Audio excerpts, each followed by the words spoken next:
Okay, hi everyone. Welcome to JEDi episode 4. My name is Jimmy, and with me today are Ethan and David. For those of you who tune into our Facebook Live for the first time, and if you want to know more about us and the name JEDi, do check out our first episode in the video section. I'll be the moderator for this episode, so here's how we're going to run through. We will first address questions from the previous episode on asset allocation.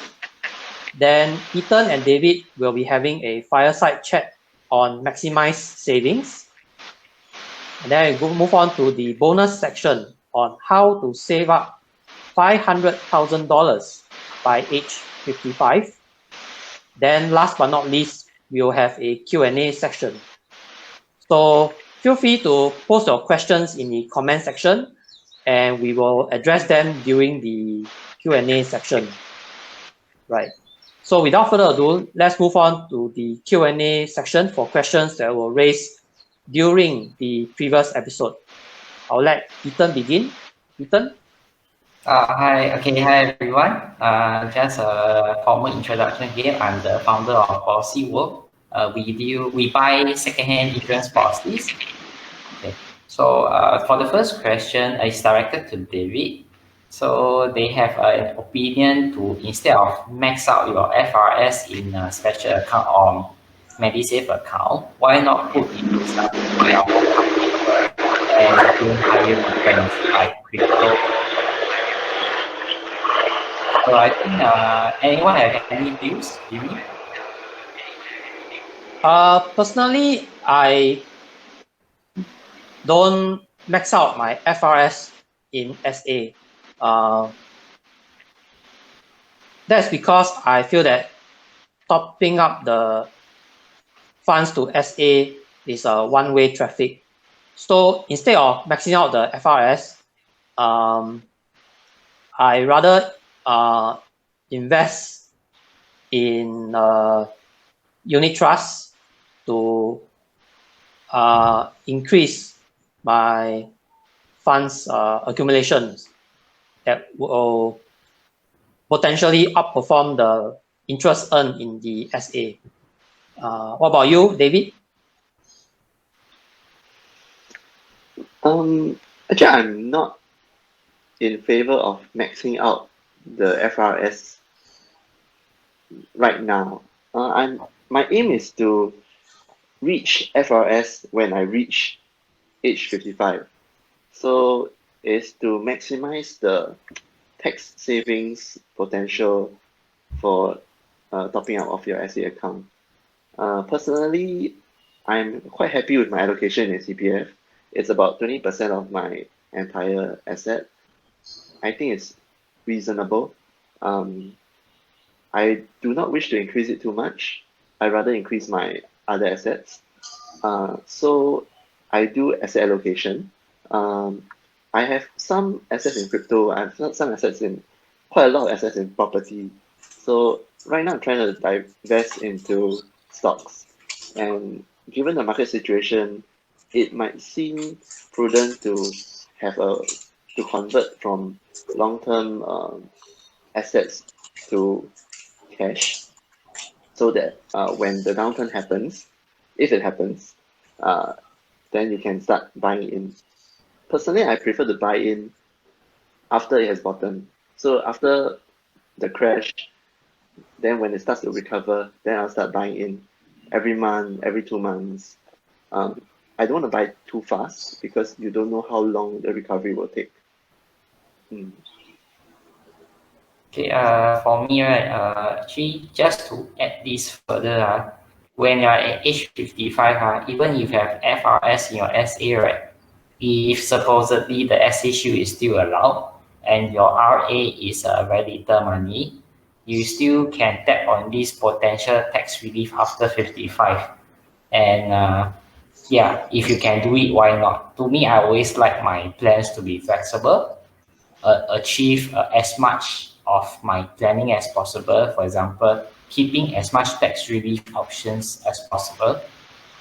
I don't have to like tap on my SA and try to max it out above it, because the tax savings from it, honestly, after 7K, there is zero. So why not just keep that option in your war chest? Yeah, with more options, then you can definitely optimize it much better. And like what Jimmy said, 4% in the stock market over a long term definitely can achieve. So I'm quite comfortable with having less in CPF, more in other assets. Yeah, that is our answers to this. Okay, so for the second question, Nowadays the stock market is very volatile. So if actually, I think the last two sessions you see Citibank going up 10% per session. So it's quite crazy nowadays. yeah. Okay, so for the second question is also to David. So I think he wanted to clarify something also. So it's actually the question on, do you count assets as net or gross? Yeah, so maybe David want to clarify. Okay, so for asset allocation, I only look at my paid up value, which is the total valuation minus the total mortgage. So I track every month what is the value. So I believe in the previous videos slide, it was 8% year on year. So this is purely increase in the cash value, the paid up value of the property. It does not include rental income. I haven't factored in rental income at all because that video was purely on asset allocation, not about income from your assets. Yeah. Okay, so without further ado, let's continue to the main topic today, which is how to maximize your savings. So this is the table of contents that we'll go through. So actually, why do we save? So it's actually a lot about saving for a rainy day, saving for something that is unexpected. That is why we know there will be rain, but can you predict with 100% accuracy whether there's rain or not? No, right? Yeah. So that's why we do have to save. The other is to have a long-term goal, which is to save for your retirement. That's why we talk about 55, we talk about retirement, right? Okay.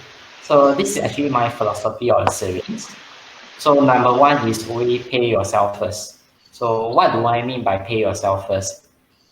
Okay, when for most people, it will be income minus expenses equals to savings.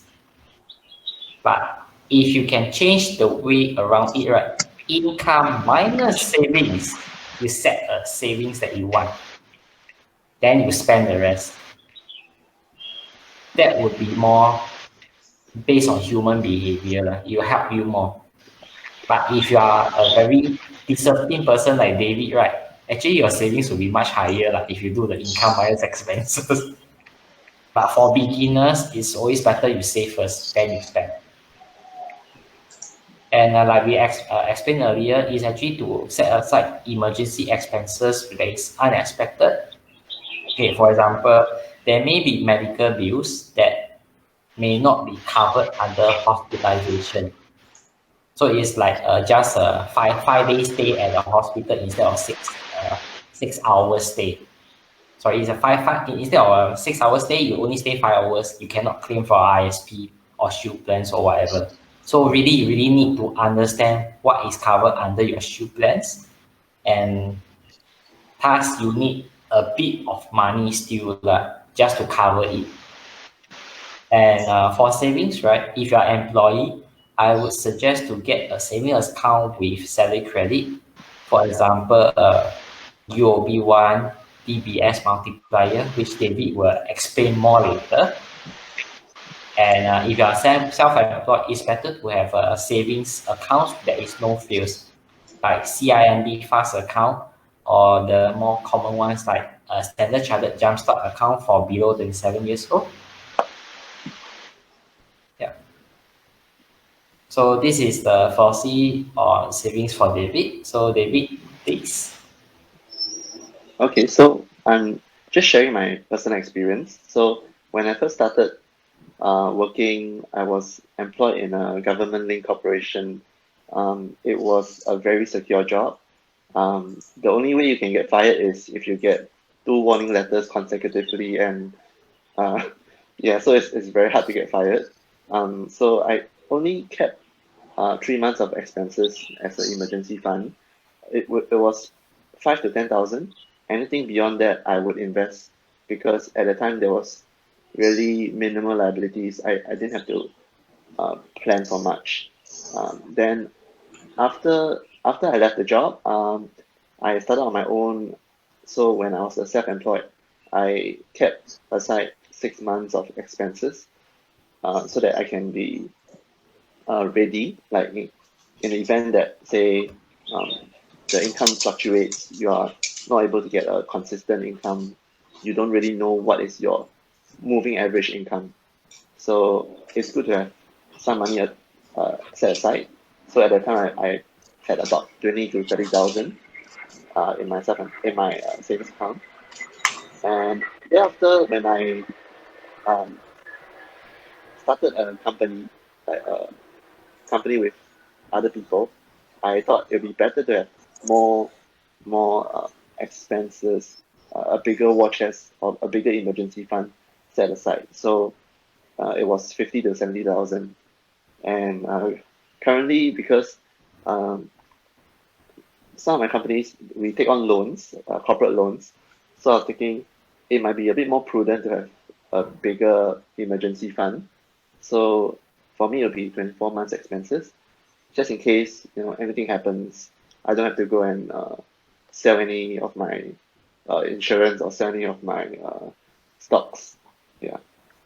So recommended is 120 to 150K minimum for emergency funds. Okay, for David, normally what do you do with the float amount that you have for like your 120K? Where do you put it when you started this company? Right now it's in DBS multiplier, so the interests are very good. Okay. Yep. So now we'll talk about what is inflation. Okay. Inflation is commonly seen when things become more expensive. For example, when you look at your chicken rice, I always like chicken rice analogy. You have chicken, you have rice, and you have the price. So there's actually about 3 components into it. So there's supply, which you have chicken and rice, the labor cost that you pay for the hawker to prepare it, and that will translate to your price.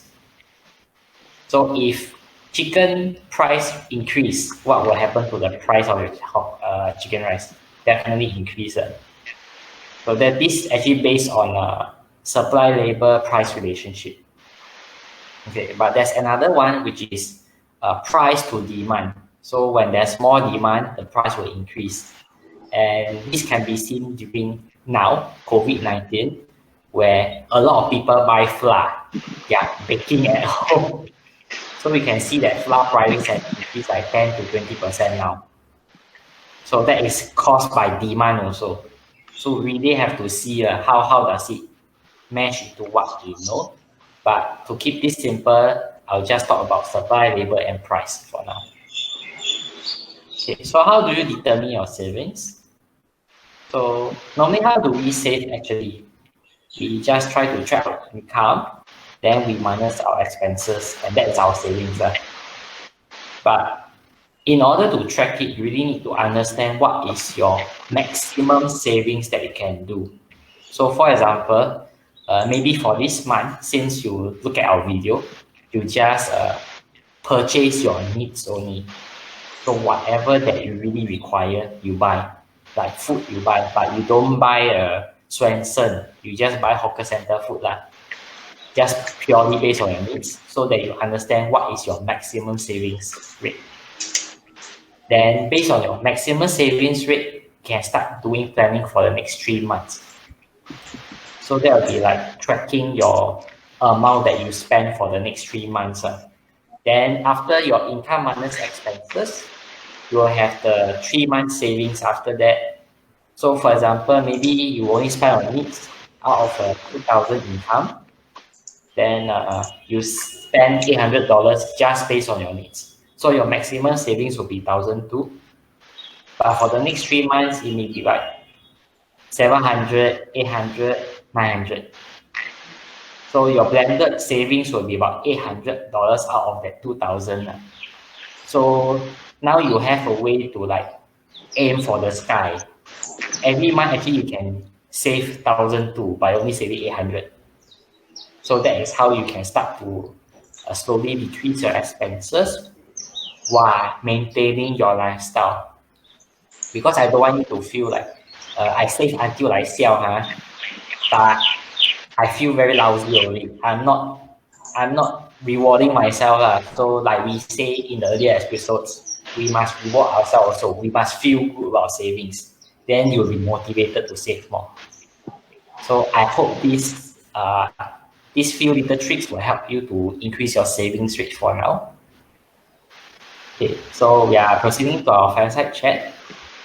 Yeah, so this is my savings combo. As mentioned earlier on, as a self-employed, it's good to look at SC Jumpstart and a Singlife savings account because they give about 2% to 2.5% for low amounts of saving below 10,000. So if you have anything higher than 20,000, right, you may want to explore this Elastic Etica account, which they will allow you to have a 1.8% for the next 3 years. I think it's going to close soon for this second round of Elastic. So you may have to check further what are the changes to this Elastic account. Then I always advocate having another spending account, as I mentioned earlier in the previous episode, so that at least you can use spending on your POSB savings account and you save at all these high saving interest account.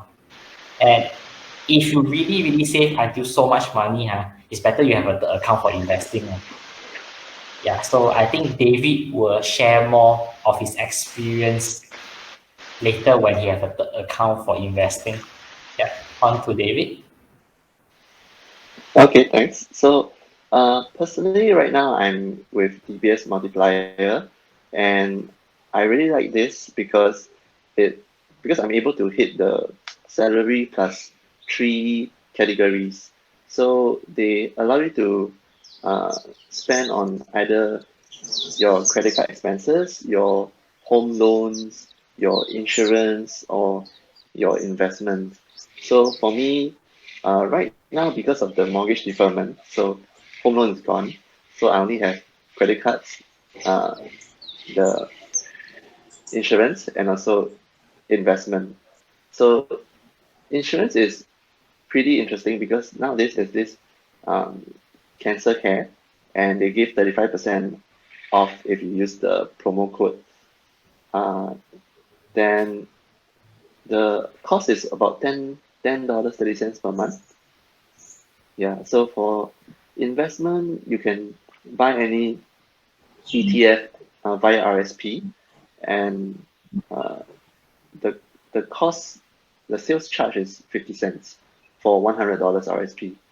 So I use these two plus my credit card spend, which is as per normal.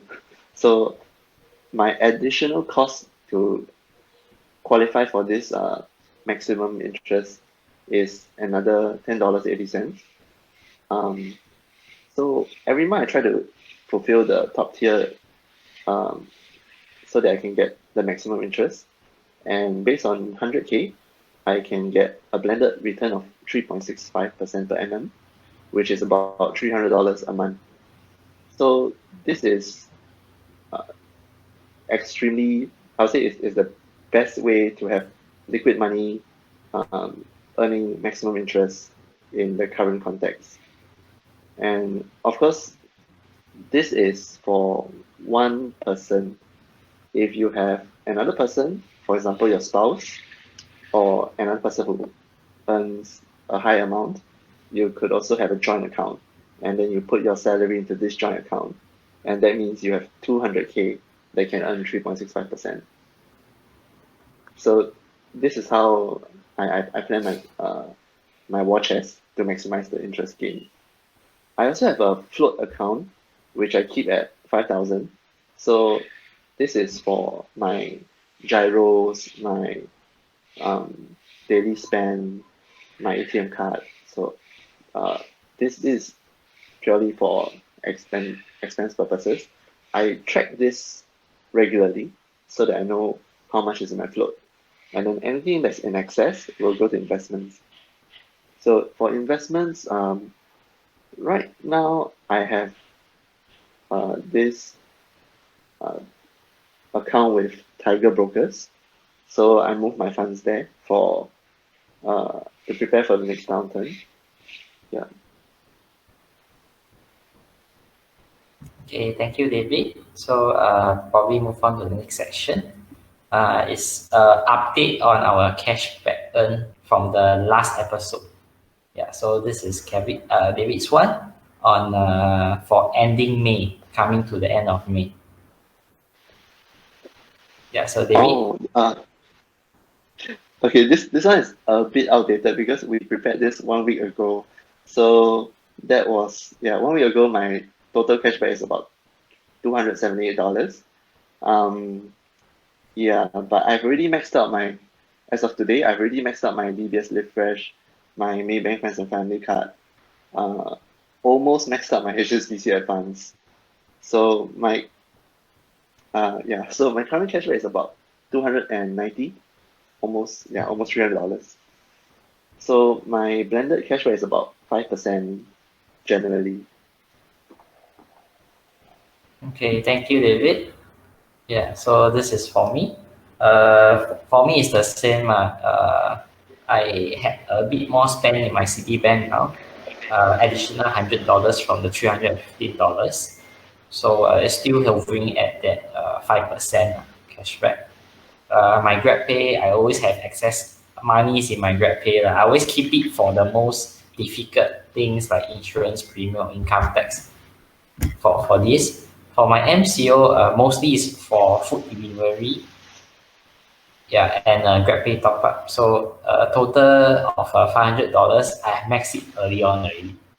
So I'm getting a blended cashback of 7.6%. So with the Citibank, it drops to about 7.3% now, based on the spending.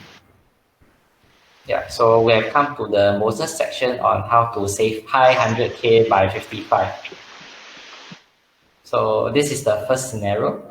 Maybe David would like to explain more. Okay, sure. So the idea is that if you have consistent savings, you don't do any investments, you are very conservative, it's actually not too difficult to save up 500K. You just have to be consistent. So let's say if you're earning 4,000 and you save 1,006 every month, we're not even including bonuses. So let's just say on average you save 1,006 every month. That means you have 2,400 every month to spend, and assuming you can earn 5% cashback on this 2,400, you would get another 120 back. So your total savings would be 1,720, and let's say you put it into any high interest savings account earning about 2% per annum, which should not be too difficult. You just do this every month for the next 20 years, you would hit 500K. It's just being disciplined about it. I understand. Thank you, David. So what if we add an investment of 4%? What do you think the numbers will change? Yeah. So this Either is how you will have more, or you don't have to spend so much, or you don't have to save so much. Yeah. Sure. So based on this idea, you can actually just save 30% instead, and you can spend 70%. Not too shabby. So basically, you save 1,200 only. And with a spending of 2,008 per month, you earn a cashback of 5%. That gives you additional $140. So the strategy remains the same. You need a long time frame of 20 years, and with the investment of 4%, you can get a final of 491, which is very close to 500,000. Why do we put 4%? What gives us 4% actually?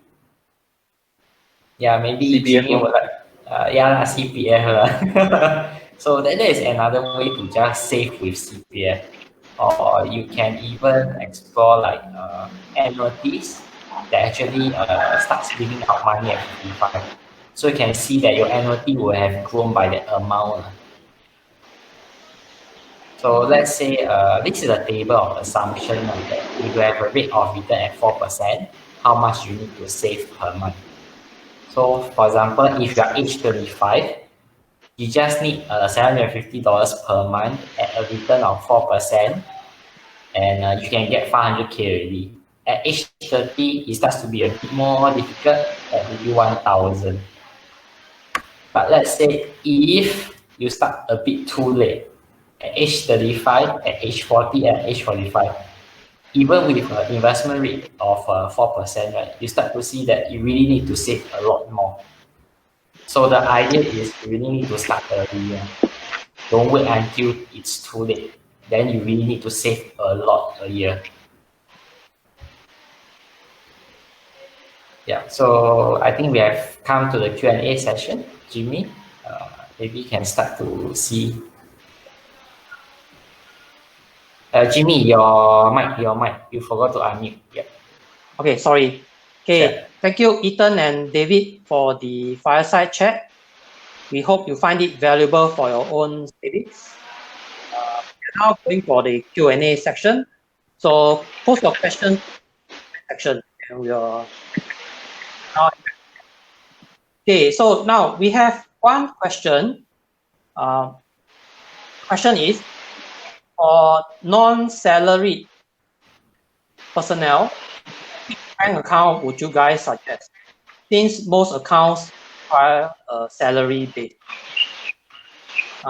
Anything? Okay, if you want a no frills one, right? Life account up to 10,000. If you only have 10,000 to save, that will work fine at 2.5%. But if you are above the 27 already, SC Jumpstart doesn't work. Your amount is really large. You can actually explore Elastic Etica at 1.8% guaranteed for first 3 years. Okay, the drawback for this is there is a 90 days lock-in before you can close the account. So you just have to take note of that. So it works a bit like FD. And there is a requirement to maintain about 5,000 in the account. So that is one of the easiest. I believe other insurance company may come up with a similar universal life savings account. So I actually waiting for other companies to come up with this also. Yeah. So that is currently what we can do. But for DBS, maybe they would like to share what if you don't have a salary. So I think you only hit income, right, or dividend.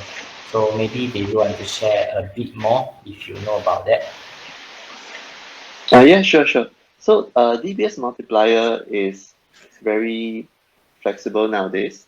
You just have to do your SSB ladder or your you buy dividend stocks like Singtel or DBS, and any of the local stocks that pays out your the dividends. Some are every quarter, so maybe you can buy a few different counters, and you time it so that every month you get some dividends. That would allow you to qualify for the salary category. And then for your expenses, if let's say you spend about $2,000 a month, then maybe your home loan, if it's with DBS also, maybe it's about 1,000 a month. Then you have your RSP, maybe 100 a month, and that will already be your salary plus 3, which you can qualify for. I think for 2,000, 3,000, you should be getting about 2% per annum, up to 100. Yeah, so it's good to consider that option because, frankly speaking, as a self-employed myself, I think it's very important to have a big emergency fund set aside. If you plan it right, you could have 100K or even 200K earning 2% per annum, or even more if your expenses or your home loans are higher, or your income is higher. Yeah.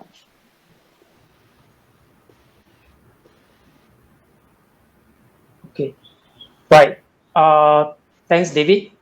So now there is another question that just came in. Any recommended savings account for US dollar? His purpose is to use the funds to buy US stocks. Anything?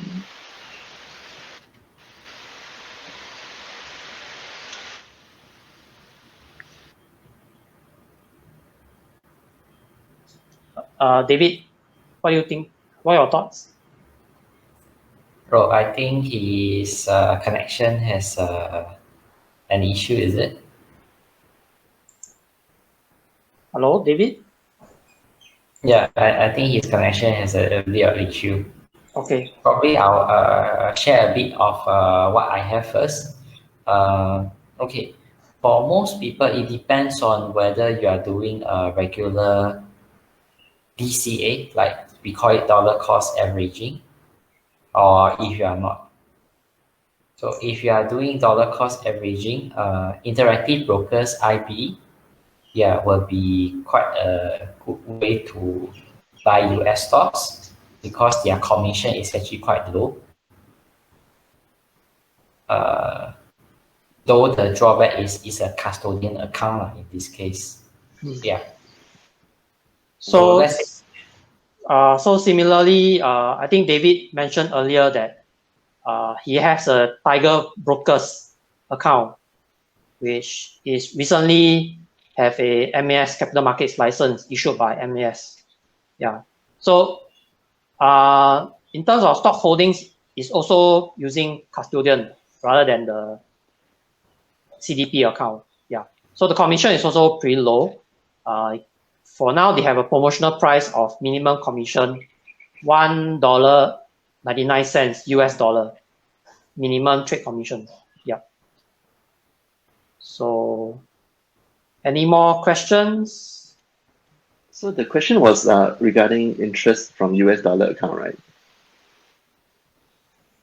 Oh, yeah, I guess so. no, actually, it's to buy US stocks.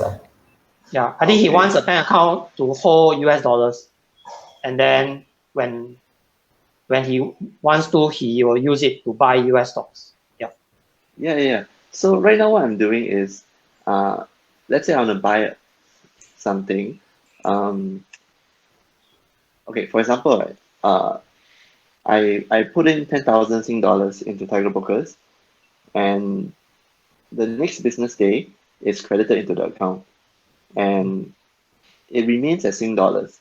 It does not get converted immediately.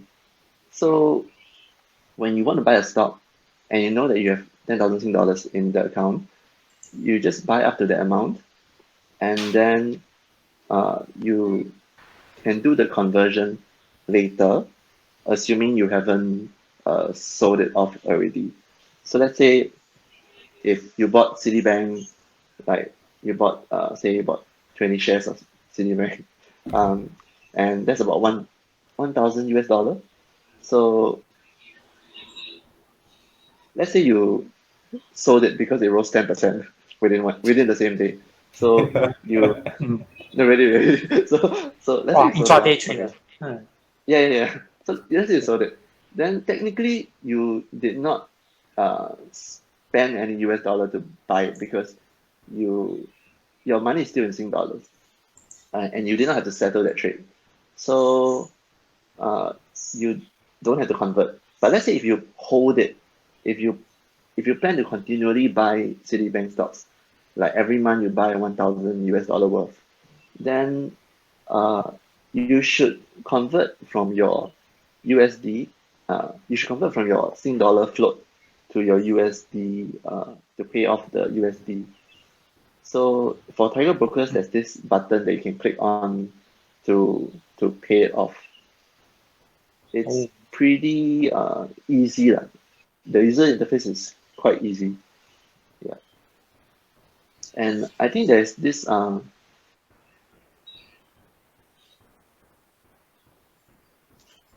Yes. Okay, I think he got disconnected for a while. Oh dear. Okay, never mind. David, you there? Okay, never mind. Okay, never mind. Let's move on. I think we move on first for the sake of time. Okay, so there's another question from the same person. Any recommendations between Saxo Markets and Tiger Brokers? This one maybe I can take. So from my understanding, Saxo Markets and Tiger Brokers, they each have a different range of features with regards to trading. And then when it comes to trade commissions, if I'm not wrong, Tiger Brokers has a more competitive commission rates as compared to Saxo Markets. But it is best to check out their website for the commission structure and find out more from the website so you can make an informed decision in deciding which brokers to use. Yeah. Ethan, you have anything to add? Okay. For me, the spread for the forex exchange rate for the brokers, right? As long as it's not more than 1% or 2%, I think you use any broker, it should be fine. And for such costs, right, it's really up to you to see which brokers you want. But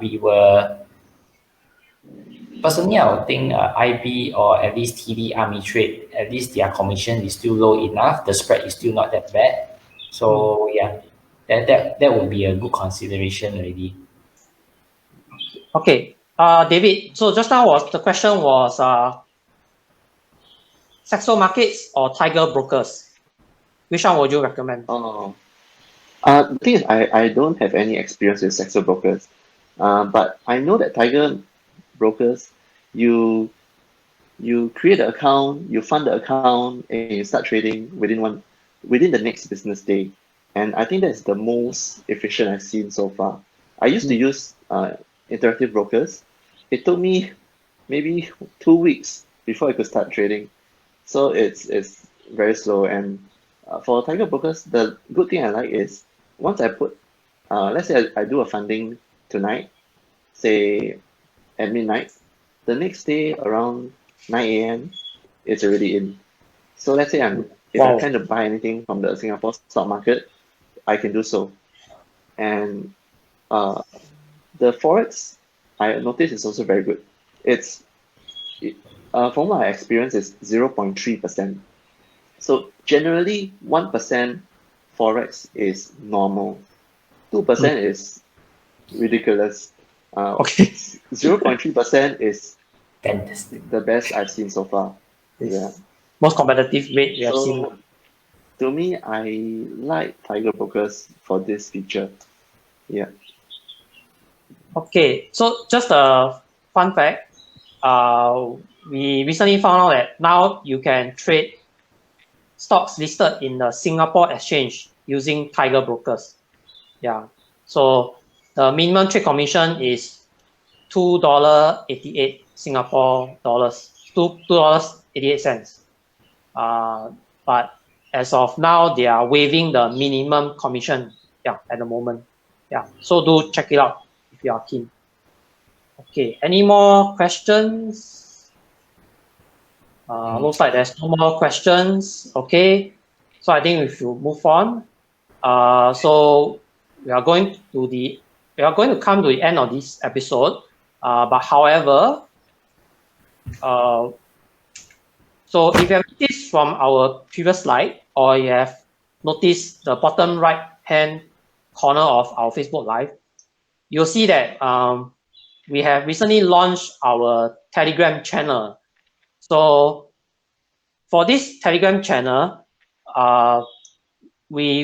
because as we are primarily a second-hand insurance brokers, so we do have some pre-owned insurance policies that are for sale with decent returns. We are talking about these typical endowment policies kind of returns. So our target audience for this Telegram channel is financial advisors, accredited investors, fund managers, and family officers. However, we do not restrict it to these professions. So we are open to anyone to join our Telegram channel if you want to find out more about the inventory of insurance policies that we have, right? So, okay, in order to join this channel, you must first have a Telegram mobile app.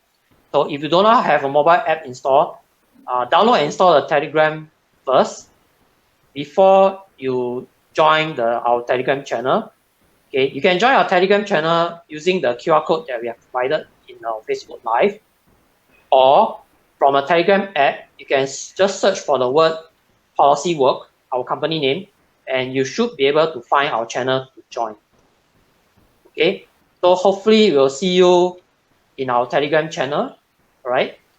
So if you have any questions with regards to our Telegram channel, you can also feel free to post it in our comment section. Okay. So with that, we are going to officially end this episode. We thank you for tuning in and all the questions you have for us. Feel free to post more questions in the comment section with regards to savings and our bonus sections and about our Telegram channel, and we will address them during the next episode. Speaking of the next episode, do join us next Friday, 5 p.m. for JEDi episode 5 on insurance planning. If you like our content and be notified for future episodes, do like our page on Facebook, subscribe to our YouTube channel, and share this Facebook Live. We hope to see you next Friday, and may the finances be with you.